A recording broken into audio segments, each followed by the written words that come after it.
এগুলো হচ্ছে জ্বালার চাউল, আমরা যেগুলো দিয়ে মধুবত বানাই। এগুলো অল্প আছে, মনে হয় আধা কাপ মতো হবে।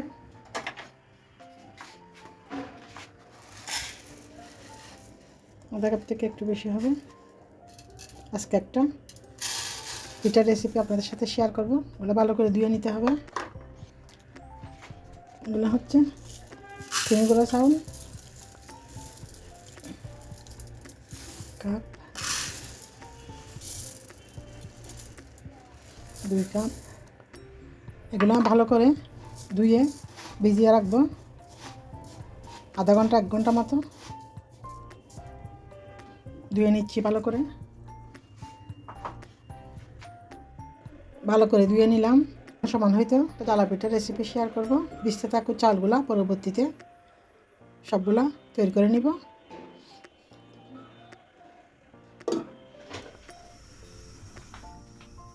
চাউলগুলা পানি ঝরিয়ে নিলাম।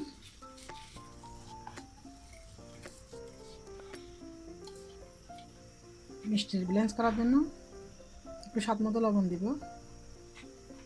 এখানে হচ্ছে কিশমিশ আর বাদাম যার যার পছন্দ মতো। এগুলো হচ্ছে মিঠা, যার যার স্বাদ মতো মিঠা বা গুড় দিয়ে দিব। নারকেল আর দিয়ে দিব হচ্ছে কলা।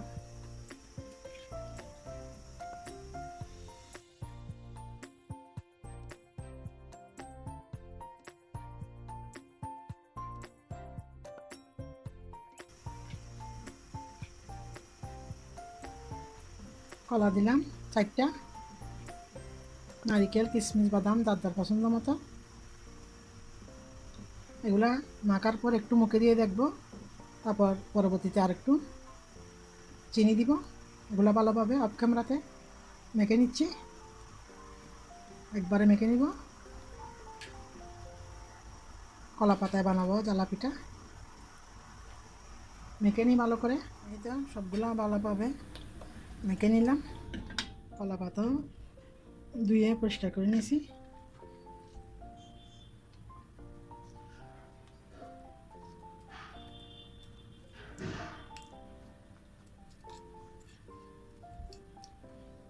এভাবে কলা পাতায় দিয়ে সবগুলা পিঠা বানিয়ে নিব।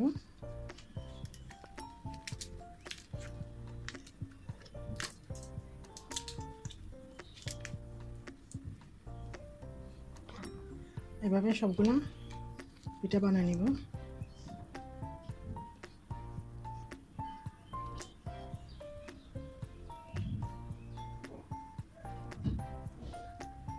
বড় ছোট যার যার পছন্দ মতো।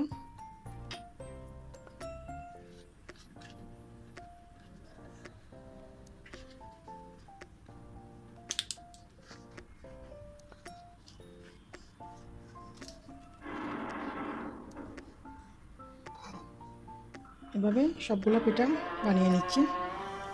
এই তো বানাতে বানাতে সবগুলো পিঠা এভাবেই দিয়ে দিলাম। এগুলা টুথপিক দিয়ে আটকানো যাবে, আবার সুতা দিয়ে ফেঁচে ফেঁচে দেওয়া যাবে। এগুলা চেক করে দেখতে হবে হয়েছে কিনা ভালোভাবে। এপিট উপিট ভালোভাবে উল্টে দিব। হতে থাকুক।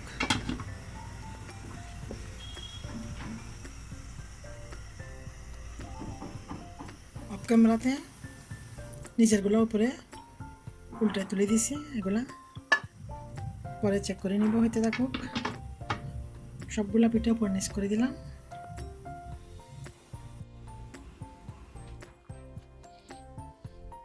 বিসমিল্লাহ, ফার্স্ট টাইম বানাইলাম, দেখি কীরকম হয়।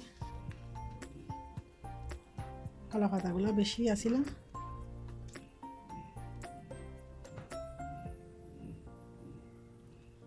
মাশাআল্লাহ। এগুলো হচ্ছে নর্মাল ফ্রিজে রেখে ঠান্ডা করে নিব। হয়ে গেল কলা পাতা মোড়ানো জ্বালা পিঠা।